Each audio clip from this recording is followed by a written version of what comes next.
어머니, 아이들, 저는 후회하지 않습니다. 왜 남자는 용서받고 여자는 죽어야 합니까? 당신은 더럽혀졌소. 이혼하오. 남편의 차가운 목소리가 귓가에 맴돌았습니다. 11해를 함께 산 사람의 입에서 나온 말이라고는 믿기지 않았습니다. 저는 그저 멍하니 서 있을 수밖에 없었습니다. 내 아이의 얼굴이 눈앞에 어른거렸지만 그 아이들조차 저에게서 빼앗아가겠다고 했습니다. 1930년 11월 저 나혜석은 그렇게 조선 사회에서 지워지기 시작했습니다. 하지만 이런 상황이 벌어진 데에는 아주 충격적인 이유가 있었습니다. 저는 1896년 4월 경기도 수원의 유복한 집안에서 태어났습니다. 할아버지는 호조 참판을 지내셨고 아버지 나기정은 시흥군수였습니다. 그 집안의 5남매 중 둘째 딸로 태어난 저는 어려서부터 남다른 대우를 받았습니다. 당시 대부분의 집안에서는 딸에게 이름조차 제대로 지어주지 않았지만 저희 아버지는 달랐습니다. 아들, 딸 가리지 않고 모두에게 신식 교육을 시켰으니까요. 처음 제 이름은 아기였습니다. 그냥 아기. 이름이라고 부르기도 민망한 호칭이었습니다. 1906년 수원 3일여학교에 입학하면서 명순이라는 이름을 얻었고 1910년 진명여학교로 편입한 뒤에야 돌림자를 넣어 해석이 되었습니다. 20살이 넘어서야 제대로 된 이름을 가진 겁니다. 하지만 그런 작은 차별조차 당시로서는 나은 편이었습니다. 어린 시절 저는 수원 화성을 좋아했습니다. 방화수류정 앞에 앉아 연못에 비친 하늘을 그리곤 했습니다. 아무도 시키지 않았는데 저는 그림이 그리고 싶었습니다. 붓을 잡고 있으면 가슴속 무언가가 말을 거는 것 같았습니다. 그게 예술인지 뭔지도 모르던 시절이었지만 그림을 그릴 때만큼은 제가 온전히 저 자신이 되는 기분이었습니다. 그런데 집안에는 그림자가 있었습니다. 아버지에게는 여러 명의 첩이 있었습니다. 그중 한 명은 저보다 겨우 1살 많은 여자였습니다. 어머니가 그 어린 첩 때문에 눈물 흘리시는 걸 보며 저는 생각했습니다. 왜 남자는 여러 여자를 거느려도 되는데 여자는 한 남자에게만 목숨을 바쳐야 하는 걸까? 왜 어머니의 고통은 아무도 문제 삼지 않는 걸까? 그 의문은 제 가슴 속에 불씨처럼 남아 평생을 태웠습니다. 1913년 3월 저는 진명여자고등보통학교를 7명 중 최우등으로 졸업했습니다. 그 사실이 매일신보에 사진과 함께 실렸습니다. 당시 여성이 신문에 나온다는 건 대단한 일이었습니다. 그만큼 신식 교육을 받은 여성이 드물었으니까요. 오빠 나경석이 제게 말했습니다. 혜석아, 일본으로 가서 제대로 공부해보지 않겠니? 내 재능이 아깝다. 그해 4월 저는 도쿄 사립여자미술학교 서양화부에 입학했습니다. 한국 여성으로는 최초였습니다. 도쿄는 수원과는 완전히 다른 세계였습니다. 거리에는 양장을 입은 여성들이 당당하게 걸어다녔고 책방에는 여성의 권리를 논하는 잡지들이 즐비했습니다. 세이토사의 여성운동가들이 여성도 태양이었다고 외치던 시절이었습니다. 저는 유화를 배우며 조금씩 눈을 뜨기 시작했습니다. 여성도 자기 이름으로 살 수 있다는 것, 결혼이 인생의 전부가 아니라는 것, 예술가로 산다는 게 꿈이 아니라 현실이 될 수 있다는 것을. 도쿄 유학 시절 저는 학지광이라는 잡지에 글을 기고하기 시작했습니다. 여성의 교육, 여성의 자유, 여성의 경제적 독립에 대해 썼습니다. 그림만이 아니라 글로도 제 목소리를 내고 싶었습니다. 그곳에서 시인 최승구를 만났습니다. 그는 제 그림을 이해했고 제 생각에 공감했습니다. 저는 처음으로 사랑이라는 감정을 알았습니다. 하지만 1916년 그는 결핵으로 세상을 떠났습니다. 21살의 저는 사랑하는 사람을 잃는 아픔을 처음 겪었습니다. 1918년 3월 저는 도쿄여자미술학교를 졸업하고 경성으로 돌아왔습니다. 정신여학교에서 미술교사로 일하기 시작했습니다. 하지만 조선은 술렁이고 있었습니다. 윌슨의 민족자 결주의가 전해지면서 독립에 대한 열망이 끓어오르고 있었습니다. 1919년 3월 1일이 다가왔습니다. 저는 박인덕 선생과 함께 만세운동을 준비했습니다. 독립선언서를 여학교에 전달하고 자금을 모으는 일을 맡았습니다. 3월 1일 그날 거리는 만세 소리로 가득 찼습니다. 저 역시 목이 터져라 외쳤습니다. 대한독립 만세. 여자도 조선 사람이고 여자도 나라를 사랑한다고. 그 대가는 혹독했습니다. 저는 체포되어 서대문 형무소에 수감되었습니다. 5달. 그 시간은 길고도 짧았습니다. 차가운 감방 안에서 저는 생각했습니다. 나라의 자유도 중요하지만 여성의 자유는 언제쯤 올까? 조선이 독립한다 해도 여자가 사람 대접받는 세상은 올까? 1919년 8월 저는 풀려났습니다. 24살이었습니다. 집에서는 시집을 보내려고 했습니다. 혼기를 넘긴 딸을 걱정하는 건 양반 집안이나 다를 게 없었습니다. 그때 변호사 김우영이 나타났습니다. 그는 제가 3.1 운동으로 재판받을 때 변론을 맡았던 사람이었습니다. 일본 주호대학을 졸업한 엘리트 변호사였고 진보적인 사고를 가진 사람처럼 보였습니다. 김우영은 끈질기게 저에게 청혼했습니다. 저는 거절했습니다. 결혼보다는 그림이 그리고 싶었으니까요. 하지만 그는 포기하지 않았고 결국 저는 조건을 내걸었습니다. 4가지를 약속하신다면 결혼하겠습니다. 첫째, 평생 지금처럼 저를 사랑할 것. 둘째, 그림 그리는 것을 절대 방해하지 말 것. 셋째, 시부모님을 모시지 않을 것. 넷째, 아이는 4명만 낳겠습니다. 주변 사람들은 기가 막혀 했습니다. 여자가 감히 결혼 조건을 내걸다니. 시부모를 모시지 않겠다니. 하지만 김우영은 그 모든 조건을 받아들였습니다. 심지어 제 첫사랑이었던 고 최승구의 무덤에 찾아가 인사까지 했습니다. 저는 이 사람이라면 다를 거라고 믿었습니다. 1920년 4월 저는 김우영과 결혼했습니다. 신혼 초에는 행복했습니다. 남편은 약속대로 제가 그림 그리는 걸 응원했습니다. 1921년 3월 저는 경성일보사 내청각에서 유화 70여 점을 전시하는 개인전을 열었습니다. 조선 여성 최초의 개인전이었습니다. 사람들이 몰려왔습니다. 신여성 화가를 보러 온 사람들도 있었고 호기심에 온 사람들도 있었습니다. 하지만 제 그림이 팔렸고 저는 처음으로 제 작품으로 돈을 벌었습니다. 아이들이 태어났습니다.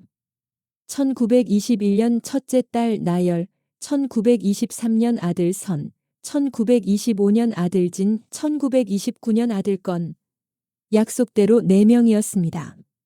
하지만 내 아이를 키우며 그림을 그린다는 건 생각보다 훨씬 힘든 일이었습니다.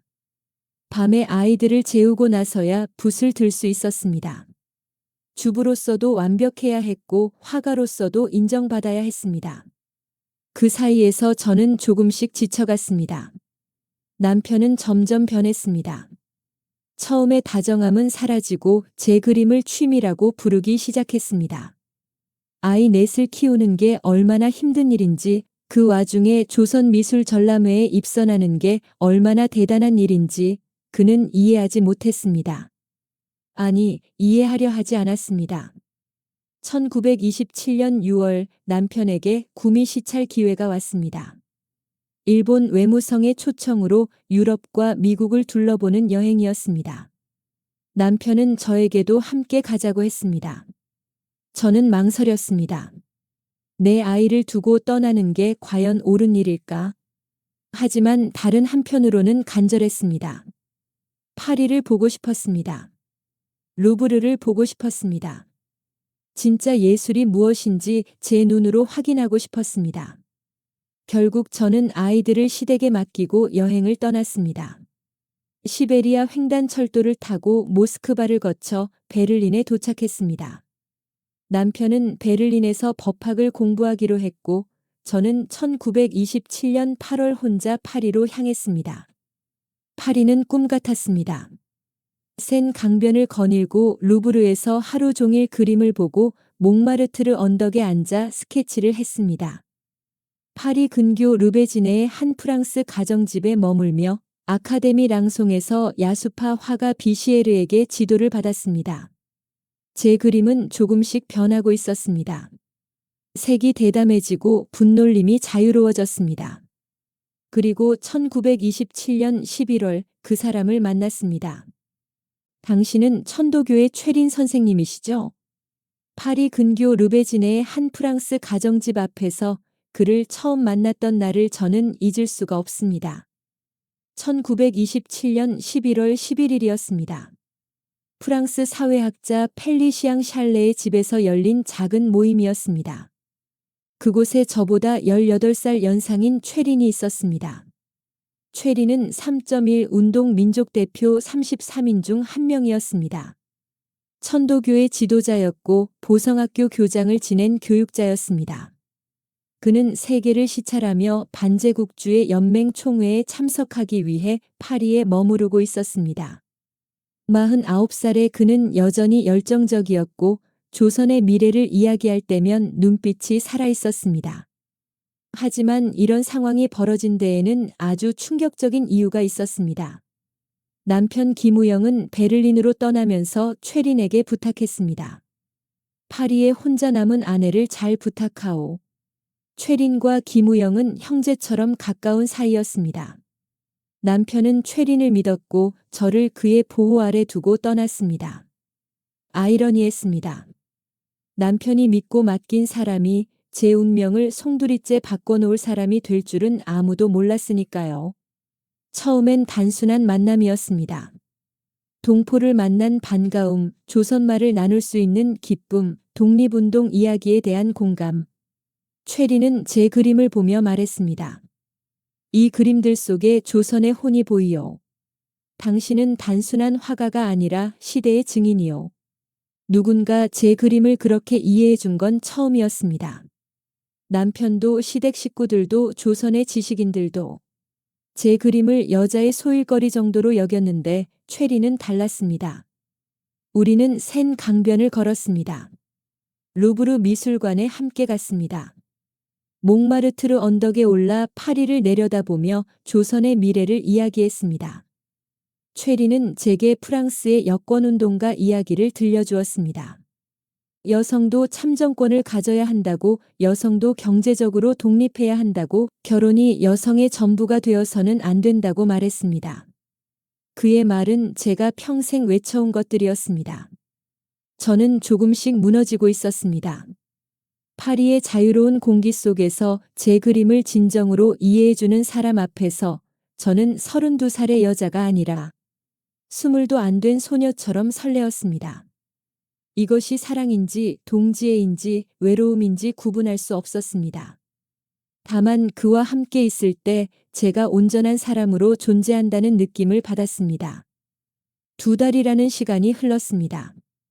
1927년 11월부터 1928년 1월까지 파리의 유학생들 사이에서 소문이 돌기 시작했습니다.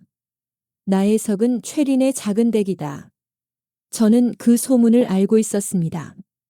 하지만 멈출 수가 없었습니다.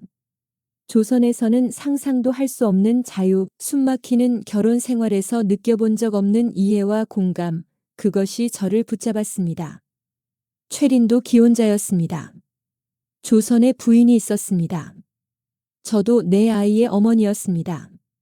우리는 서로가 무엇을 하고 있는지 알았습니다. 하지만 파리는 조선이 아니었습니다. 거기서는 남자와 여자가 자유롭게 사랑할 수 있었습니다. 거기서는 결혼이 전부가 아니었습니다. 1928년 1월 최린은 파리를 떠났습니다. 반제국주의 연맹 총회가 끝났고 그의 여정은 계속되어야 했습니다. 저는 그를 보내며 생각했습니다. 이것으로 끝이겠지. 파리에서만 있었던 꿈 같은 시간이었다고 생각하자고. 조선으로 돌아가면 다시 김우영의 아내로 내 아이의 어머니로 살면 된다고. 저는 파리에서 그림을 그렸습니다. 아카데미 랑송의 야수파 화가 비시에르에게 배운 대담한 색감으로 파리의 거리를 센강을 노트르담을 그렸습니다. 제 그림은 변하고 있었습니다. 더 자유로워지고 더 대담해지고 더 솔직해졌습니다. 도쿄에서 배운 인상주의를 넘어서 제 내면을 화폭에 쏟아내기 시작했습니다. 1928년 9월 저는 파리를 떠나 남편과 합류했습니다. 우리는 런던, 뉴욕을 거쳐 1929년 3월 조선으로 돌아왔습니다. 약 21개월간의 세계 일주였습니다. 저는 귀국 후 구미 만유기를 신문에 연재했습니다. 조선 최초로 세계를 여행한 여성이라는 수식어가 붙었습니다. 사람들은 제 여행기를 읽으며 파리의 자유로운 문화를, 미국 여성들의 당당함을, 유럽의 예술을 간접 경험했습니다. 하지만 저는 알고 있었습니다. 파리에서의 2달이 언젠가 제 발목을 잡을 거라는 것을. 소문은 바다를 건너 조선까지 따라왔습니다. 처음엔 속삭임이었지만 점점 커져갔습니다. 경성의 사교계에서 지식인들 사이에서 제 이름과 최린의 이름이 함께 오르내리기 시작했습니다. 1930년 초 남편이 저를 불렀습니다. 그의 표정은 차가웠습니다. 파리에서 최린과 무슨 일이 있었소? 저는 부인할 수도 있었습니다. 증거가 있는 것도 아니었으니까요. 하지만 저는 거짓말을 하고 싶지 않았습니다. 제가 옳은 일을 했다고 생각하지는 않았지만 그렇다고 부끄러운 일을 했다고도 생각하지 않았습니다. 저는 한 인간으로서 제 감정에 솔직했을 뿐이었습니다. 사랑했습니다. 남편의 얼굴이 일그러졌습니다. 믿었던 친구의 배신, 아내의 불륜, 사회적 명예의 실추. 그는 모든 것을 동시에 잃은 사람의 표정이었습니다. 하지만 저는 되물었습니다. 당신도 기생집을 드나들지 않으셨습니까? 결혼 생활 동안 저는 알고 있었습니다. 남편이 기생들과 어울리며 시간을 보낸다는 것을. 조선의 남자들에게 그것은 당연한 일이었습니다. 아내가 있어도 자식이 있어도 남자들은 기생을 가까이 했고 아무도 그것을 비난하지 않았습니다. 하지만 여자가 단 한 번의 실수를 하면 그것은 용서받을 수 없는 죄가 되었습니다. 그것과 이것은 다르오. 남편이 소리쳤습니다. 저는 웃었습니다. 쓰라린 웃음이었습니다. 왜 다릅니까? 남자의 외도는 그것이고 여자의 사랑은 이것입니까? 왜 남자는 용서받고 여자는 죽어야 합니까? 당신은 더럽혀졌소. 나는 그런 여자와 함께 살 수 없소. 1930년 11월 20일 저는 이혼 도장을 찍었습니다. 내 아이는 모두 남편이 데려갔습니다. 맏딸 나열, 아들 선, 진건. 그 아이들을 다시 볼 수 없다는 조건이었습니다. 저는 재산도 자식도 명예도 모두 잃었습니다. 35살의 나이에 저는 아무것도 없는 사람이 되었습니다. 최리는 어떻게 되었을까요? 그는 아무 일도 없었다는 듯 천도교 지도자로 사회 지도층 인사로 살아갔습니다. 아무도 그를 비난하지 않았습니다. 오히려 나혜석이라는 여자에게 속았다며 동정받았습니다. 남자는 피해자가 되고 여자는 요부가 되는 세상이었습니다. 저는 이혼 후에도 그림을 그렸습니다. 1933년 3월 신문사에서 개인전을 열었습니다. 금강산을 그린 그림들을 전시했습니다. 하지만 사람들은 제 그림을 보러 온 게 아니었습니다. 불륜녀를 구경하러 왔을 뿐이었습니다. 그림은 팔리지 않았습니다. 제 이름이 붙은 작품은 아무도 사려 하지 않았습니다. 저는 결심했습니다. 침묵하지 않겠다고. 이 부당함을 세상에 알리겠다고. 1934년 8월 저는 잡지 삼천리에 글을 기고했습니다. 제목은 이혼 고백장이었습니다. 나는 정조를 유린당했소. 최린에게 책임을 묻겠소. 1934년 9월 19일 저는 경성지방법원에 소장을 제출했습니다. 피고는 최린, 청구 금액은 위자료 1만 2천 원이었습니다. 당시로서는 엄청난 금액이었습니다. 사람들은 경악했습니다. 이혼당한 여자가, 불륜을 저지른 여자가 감히 남자를 법정에 세우다니. 하지만 이런 상황이 벌어진 데에는 아주 충격적인 이유가 있었습니다. 1934년 8월 제가 삼천리 잡지에 발표한 이혼 고백장은 경성을 뒤집어 놓았습니다. 사람들은 분노했습니다. 일부는 잡지를 불태우기까지 했습니다. 그 글에서 저는 숨김없이 썼습니다. 김우영과의 만남, 결혼 조건, 11해의 결혼 생활, 최린과의 사랑, 그리고 이혼에 이르기까지의 모든 과정을. 그리고 이렇게 물었습니다. 왜 남편 김우영은 기생과 놀아도 되고 저는 한 번의 실수로 모든 것을 잃어야 합니까? 왜 최린은 아무런 책임도 지지 않고 저만 사회에서 매장당해야 합니까?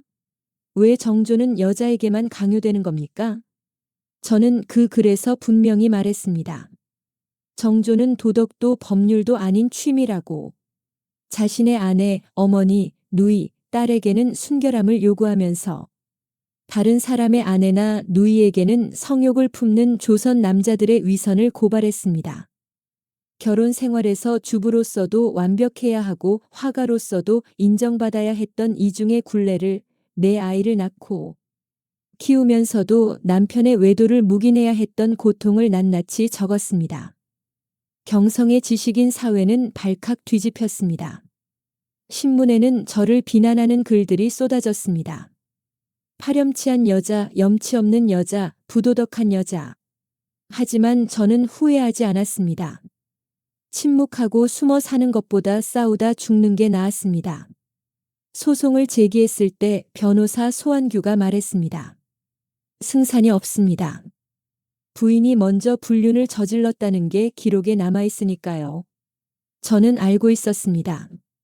이 소송에서 이기기 어렵다는 것을. 하지만 저는 세상에 묻고 싶었습니다.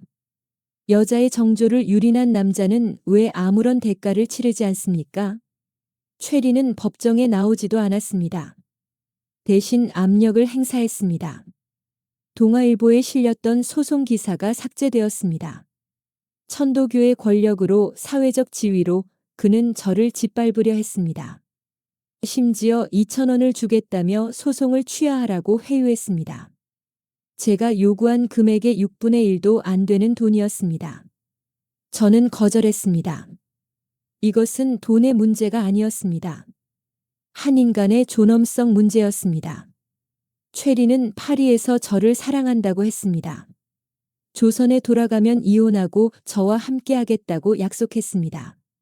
하지만 경성에 돌아온 최리는 아무 일도 없었다는 듯 천도교 지도자 행세를 했습니다.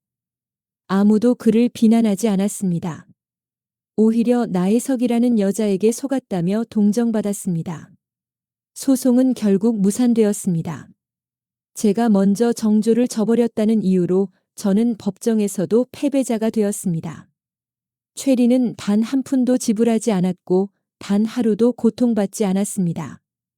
1935년 초 저는 경성에서 소출품전을 열었습니다. 이혼 후에도 저는 그림을 그렸습니다. 수원 화성의 화옥문을, 고향집 정원의 작약꽃을, 금강산의 절경을 그렸습니다. 이혼 전의 그림들과는 달랐습니다. 색이 더 강렬해지고 붓질이 더 거칠어졌습니다. 제 내면의 분노와 고통이 화폭에 그대로 드러났습니다. 하지만 전시회는 처참했습니다.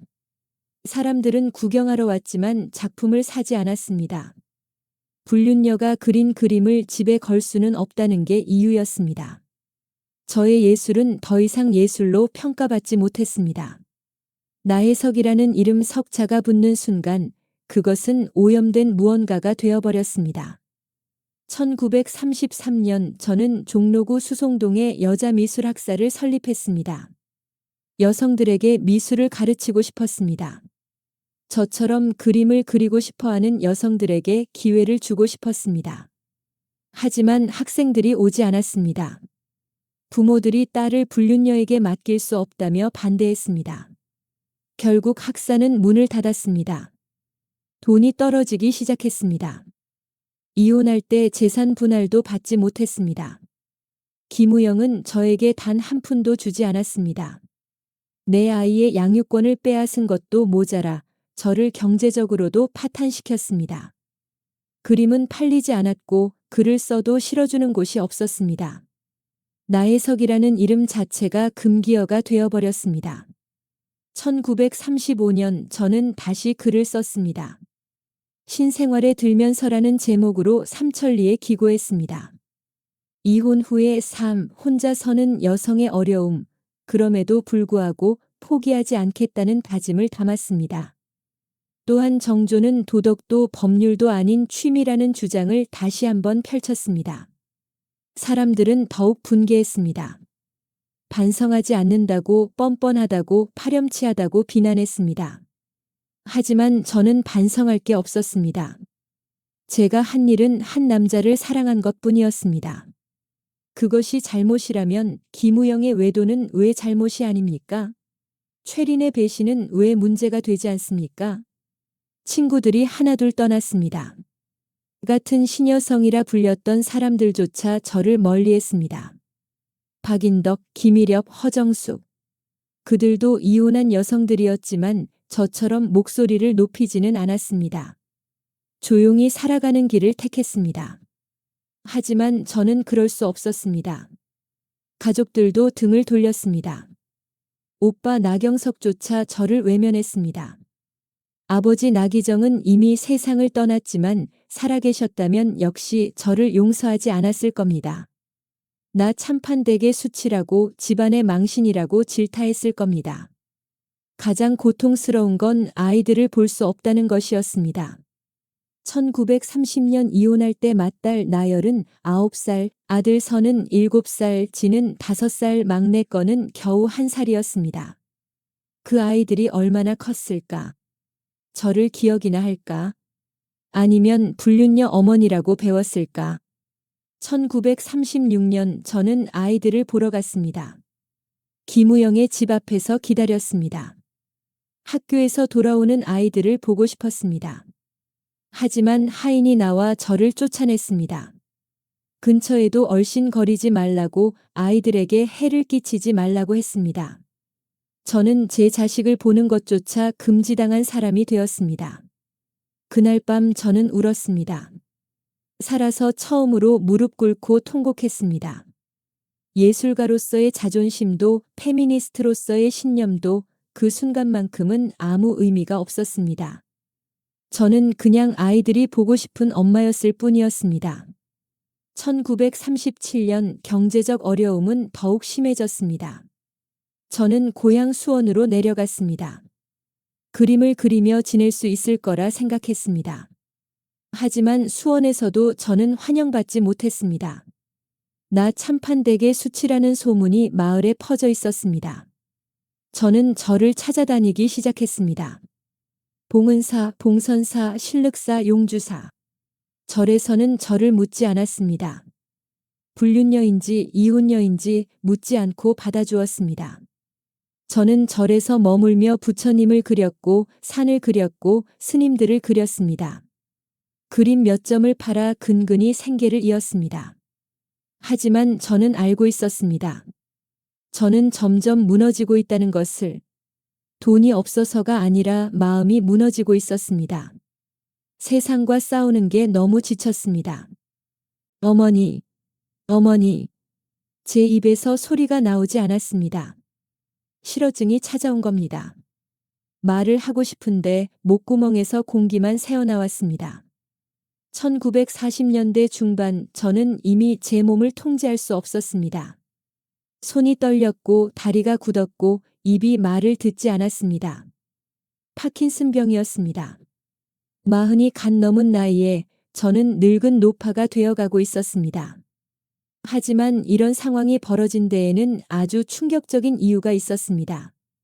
1938년부터 저는 절들을 떠돌았습니다. 봉은사, 봉선사, 신륵사, 용주사. 절에서는 제 과거를 묻지 않았습니다. 그저 부처님 앞에서 참회하는 한 사람의 중생으로 받아들여 주었습니다. 저는 절 마당을 쓸고 부처님을 그리고 스님들의 초상화를 그려드리며 근근히 끼니를 때웠습니다. 때로는 그림 한 점을 팔아 쌀 한 마를 샀습니다. 밤이면 법당에 홀로 앉아 생각했습니다. 제 인생은 대체 무엇이었을까? 화가가 되고 싶었고 여성도 사람이라고 외쳤고 사랑하고 싶었던 것뿐인데 왜 이렇게 모든 걸 잃어야 했을까? 부처님께 물었지만 대답은 없었습니다. 1942년 저는 경성보육원 농장으로 보내졌습니다. 가족들이 저를 더 이상 돌볼 수 없다는 이유였습니다. 사실은 저를 사회에서 격리시키려는 것이었습니다. 나 참판되게 수치가 돌아다니는 걸 원하지 않았던 겁니다. 보육원은 고아와 불황자들이 모여 사는 곳이었습니다. 46살의 나이에 저는 불황자가 되었습니다. 하지만 저는 아이들이 보고 싶었습니다. 1930년에 헤어진 내 아이. 1942년이면 맏딸 나열은 21살 아들 선은 19, 지는 17, 막내 건은 13이 되었을 겁니다. 그 아이들이 어떻게 자랐을까? 결혼은 했을까? 저를 기억이나 할까? 1945년 해방이 왔습니다. 거리에는 만세 소리가 가득했습니다. 일본이 물러가고 조선이 자유를 되찾았다고 했습니다. 하지만 저에게 해방은 의미가 없었습니다. 나라는 자유를 얻었지만 저는 여전히 갇혀 있었습니다. 그해 어느 날 저는 결심했습니다. 아이들을 보러 가야겠다고. 경성보육원 농장을 탈출했습니다. 떨리는 다리를 끌고 며칠을 걸어 서울로 갔습니다. 김우영의 집을 찾아갔습니다. 하지만 문전박대당했습니다. 하인이 나와 소리쳤습니다. 부인께서 오지 말라고 하셨습니다. 경찰을 부르겠습니다. 저는 애원했습니다. 아이들 얼굴만 보고 가겠다고 멀리서라도 좋으니 그냥 한 번만 보게 해달라고. 하지만 문은 굳게 닫혀 있었습니다. 결국 경찰이 왔습니다. 저는 질질 끌려갔습니다. 경찰서에서 협박을 받았습니다. 다시 오면 감옥에 보내겠다. 그날 밤 저는 거리에 쓰러졌습니다. 너무 많이 걸었고 먹지 못했고 마음이 무너졌습니다. 지나가던 사람이 저를 발견해 시립병원으로 옮겼습니다. 거기서 다시 경성보육원으로 보내졌습니다. 탈출한 불황자를 되돌려 보낸 겁니다. 1946년 몸이 더 나빠졌습니다. 손떨림이 심해져 붓을 잡을 수 없었습니다. 다리가 굳어 걷기 힘들어졌습니다. 말도 제대로 나오지 않았습니다. 파킨슨병은 저를 조금씩 갉아먹고 있었습니다. 중풍까지 왔습니다. 오른쪽 몸이 마비되었습니다. 그림을 그릴 수 없다는 것. 그것이 가장 고통스러웠습니다. 평생을 그림과 함께 살았는데 이제는 붓조차 들 수 없었습니다. 제 존재 이유가 사라진 것 같았습니다. 화가가 아닌 나혜석은 누구입니까? 어머니도 아니고 아내도 아니고 화가도 아닌 저는 대체 무엇입니까? 1947년 저는 서울로 옮겨졌습니다. 서울시립자재원, 무연고 불황자들을 수용하는 곳이었습니다. 거기에는 이름도 가족도 없는 사람들이 모여 있었습니다. 저도 그들 중 하나가 되었습니다. 나혜석이라는 이름은 더 이상 의미가 없었습니다. 자재원의 무연고자 병동에는 늙고 병든 사람들이 누워 있었습니다. 저보다 나이 많아 보이는 사람들도 있었지만 사실 저보다 젊은 경우도 많았습니다. 가난과 질병이 사람을 빠르게 늙게 만들었습니다. 저도 마찬가지였습니다. 52살이었지만 사람들은 제 나이를 65쯤으로 추정했습니다. 영양실조였습니다. 병원에서 주는 음식도 제대로 먹을 수 없었습니다. 손이 떨려 숟가락을 들 수 없었고 목으로 넘기기도 힘들었습니다. 몸무게가 줄어들었고 피부는 뼈에 달라붙었습니다. 거울을 보면 낯선 노파가 저를 바라보고 있었습니다. 1948년 12월 겨울이 왔습니다. 서울의 겨울은 추웠습니다. 자재원의 난방은 충분하지 않았고 담요는 얇았습니다. 저는 자꾸 추웠습니다. 몸이 떨렸습니다. 파킨슨병 때문인지 추위 때문인지 알 수 없었습니다. 밤마다 꿈을 꾸었습니다. 어린 시절 수원 화성에서 그림을 그리던 꿈, 도쿄에서 유학하며 자유를 꿈꾸던 시절, 1921년 첫 개인전을 열었을 때의 기쁨, 파리에서 센 강변을 걷던 순간, 내 아이를 안고 웃던 날들. 그 모든 것이 꿈처럼 사라졌습니다. 가끔은 최린의 얼굴이 떠올랐습니다. 파리에서 저를 사랑한다던 그 사람. 조선으로 돌아가면 함께 하자던 그 사람. 하지만 그는 지금 어디에 있을까요? 여전히 천도교 지도자로 사회 지도층 인사로 살고 있을 겁니다. 제 이름을 기억이나 할까요? 김우영은 어떻게 되었을까요? 들리는 소문에 의하면 친일 행적으로 비난받고 있다고 했습니다. 최린도 마찬가지였습니다. 3.1 운동의 민족 대표였던 그들이 결국 친일파가 되었다고 했습니다. 아이러니했습니다. 저를 부도덕하다고 비난했던 그들이 나라를 배신한 사람들이 되었습니다. 12월 10일 그날도 추웠습니다. 저는 침대에 누워 천장을 바라보았습니다. 숨 쉬는 것조차 힘들었습니다. 가슴이 답답했고 목이 메었습니다. 간호사가 지나가며 물을 주었지만 삼킬 수가 없었습니다. 저는 생각했습니다. 제 인생은 실패했을까요? 화가가 되고 싶었고 여성도 사람이라고 외쳤고 자유롭게 살고 싶었던 것뿐인데 그게 잘못이었을까요? 아니, 잘못이 아니었습니다. 세상이 잘못되었던 겁니다. 여성에게만 정조를 강요하고 이혼한 여자를 사회에서 매장하고 목소리 높이는 여자를 파렴치하다고 비난하는 세상이 잘못되었던 겁니다. 저는 후회하지 않습니다. 침묵하고 순종하며 사는 것보다 싸우다 죽는 게 나았습니다. 누군가는 이 길을 가야 했습니다. 탐험하는 자가 없으면 그 길은 영원히 못 갈 테니까요. 저녁 8시 30분, 저는 마지막 숨을 내쉬었습니다. 무연고자 병동의 한 침대에서 아무도 지켜보지 않는 곳에서 나혜석은 조용히 눈을 감았습니다. 1948년 12월 10일이었습니다. 52살이었습니다. 사망진단서에는 이렇게 적혔습니다. 신원미상, 무연고자, 추정 연령 65세, 사망 원인 영양실조 실어증, 중풍. 제 이름도 제 나이도 제 삶도 정확히 기록되지 않았습니다. 저는 그렇게 역사에서 지워졌습니다. 신문에는 부고가 실리지 않았습니다.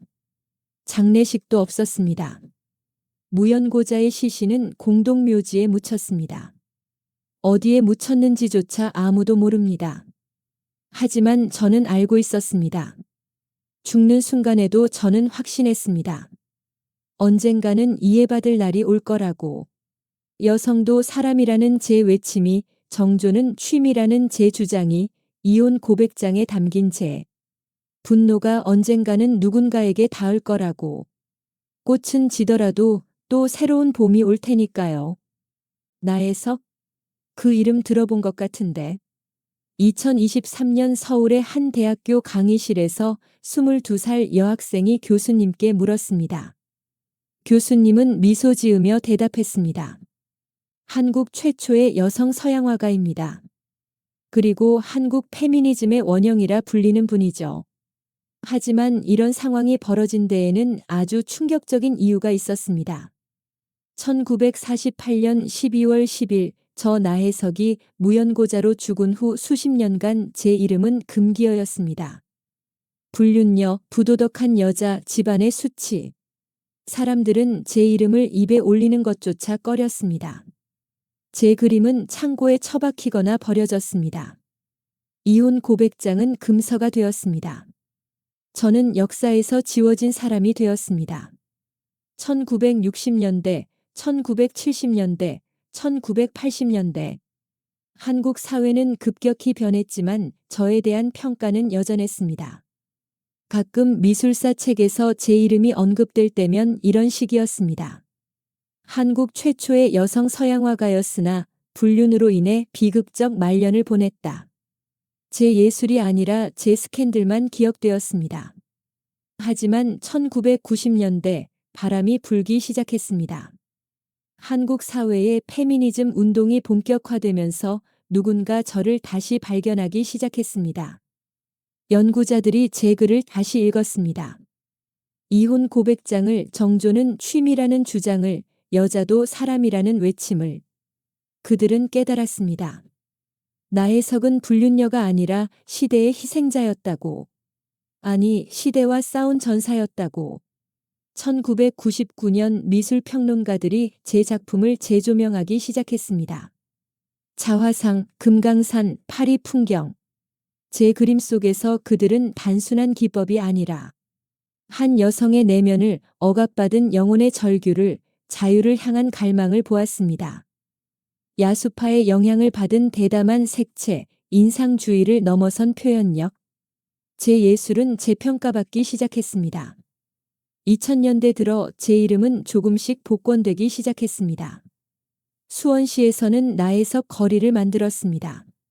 수원시립미술관은 나혜석관을 개관했습니다. 제가 태어난 곳, 제가 그림 그리기를 처음 시작한 수원이 저를 기억하기 시작한 겁니다. 2021년 국립현대미술관에 이건희 컬렉션이 기증되었습니다. 그 속에 제 작품 2점이 있었습니다. 자화상과 김우영 초상. 사람들은 놀라워했습니다. 나혜석의 작품이 이렇게 보존되어 있었다니. 그림 속 제 눈빛을 보며 사람들은 말했습니다. 이 눈빛 속에 얼마나 많은 이야기가 담겨 있을까. 2023년 3월 한 출판사에서 제 글을 모은 책이 출간되었습니다. 나혜석, 글 쓰는 여자의 탄생이라는 제목이었습니다. 이혼 고백장, 구미만유기, 여러 칼럼과 소설들. 100년 전 제가 쓴 글들이 다시 세상에 나왔습니다. 젊은 여성들이 그 책을 읽었습니다. 한 25살 여성이 SNS에 이렇게 썼습니다. 100년 전에 이미 나혜석은 알고 있었다. 정조는 여자에게만 강요되는 이중잣대라는 것을. 결혼이 여성의 전부가 되어서는 안 된다는 것을. 여자도 사람이라는 것을. 그런데 2023년 지금 우리는 얼마나 달라졌을까? 맞습니다. 저는 묻고 싶습니다. 100년이 지난 지금 세상은 얼마나 달라졌습니까? 여전히 이혼한 여성은 사회적 편견에 시달립니다. 여전히 경력단절 여성은 육아와 일 사이에서 고통받습니다. 여전히 여성에게만 순결을 강요하는 목소리가 있습니다. 여전히 목소리 높이는 여성을 꼴팸이라고 비난합니다. 하지만 달라진 것도 있습니다. 이제는 나혜석이 불륜녀가 아니라 페미니스트 선구자로 불립니다.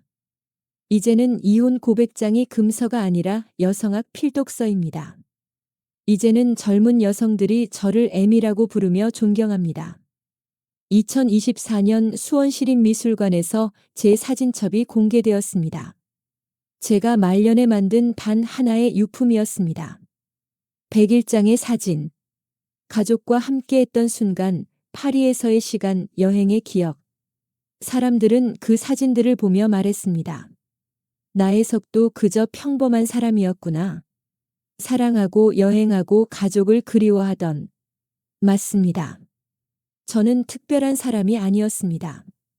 그저 그림 그리고 싶었던 한 여성이었고, 자유롭게 살고 싶었던 한 인간이었고, 아이들을 사랑했던 한 엄마였을 뿐입니다. 2025년 한 다큐멘터리 제작팀이 저에 관한 영상을 만들었습니다. 제목은 꽃은 지더라도 또 새로운 봄이 올 터이지였습니다. 제가 생전에 했던 말이었습니다. 제작진은 저의 흔적을 찾아 수원, 도쿄, 파리를 다녔습니다.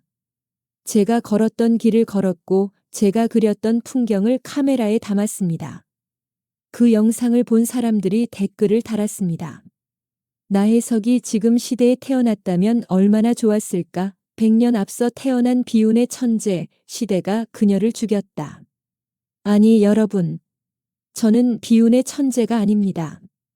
저는 제 선택을 후회하지 않습니다. 침묵하고 순종하며 살 수도 있었습니다. 남편의 외도를 모른 척하고 최린을 만나지 않고 이혼 고백장을 쓰지 않았다면 저는 나 참판댁 며느리로 편안하게 살았을 겁니다. 하지만 그것은 제가 아니었습니다. 저는 화가였고 페미니스트였고 자유로운 영혼이었습니다. 누군가는 이 길을 가야 했습니다. 탐험하는 자가 없으면 그 길은 영원히 못 갈 테니까요. 지금 이 순간에도 어딘가에서 젊은 여성이 제 글을 읽고 있을 겁니다. 이혼 고백장을 읽으며 고개를 끄덕이고 정조는 취미라는 문장에 밑줄을 긋고 여자도 사람이라는 외침에 눈물을 흘릴 겁니다. 그 여성에게 저는 말하고 싶습니다. 당신도 싸워도 됩니다. 목소리를 높여도 됩니다. 불의한 것에 분노해도 됩니다. 그것이 당신을 파렴치하게 만들지 않습니다. 오히려 용기 있게 만듭니다. 100년 전 저는 혼자였습니다. 하지만 지금 여러분은 혼자가 아닙니다. 함께 싸울 사람들이 있습니다. 함께 외칠 사람들이 있습니다. 나혜석이 시작한 그 길을 함께 걸을 사람들이 있습니다. 저는 1948년 12월 10일 무연고자 병동에서 눈을 감으며 생각했습니다. 제 삶은 실패했을까? 아니, 실패하지 않았습니다. 왜냐하면 꽃은 지더라도 또 새로운 봄이 올 테니까요. 그리고 지금 2026년의 봄이 왔습니다. 100년이 지났지만 제 목소리는 여전히 울려 퍼지고 있습니다. 제 그림은 여전히 사람들의 마음을 움직이고 있습니다. 제 이야기는 여전히 계속되고 있습니다. 나혜석은 죽지 않았습니다. 여자도 사람이라는 외침은 계속됩니다. 정조는 취미라는 주장은 여전히 유효합니다. 자유를 향한 갈망은 끝나지 않았습니다. 100년 전 저는 홀로 싸웠지만 이제 여러분이 함께 싸워주고 있습니다. 그것만으로 충분합니다. 제 삶은 헛되지 않았습니다. 꽃은 지더라도 또 새로운 봄이 올 터이니까요. 다음에 다뤄줬으면 하는 역사 인물이 있다면 댓글로 알려주세요.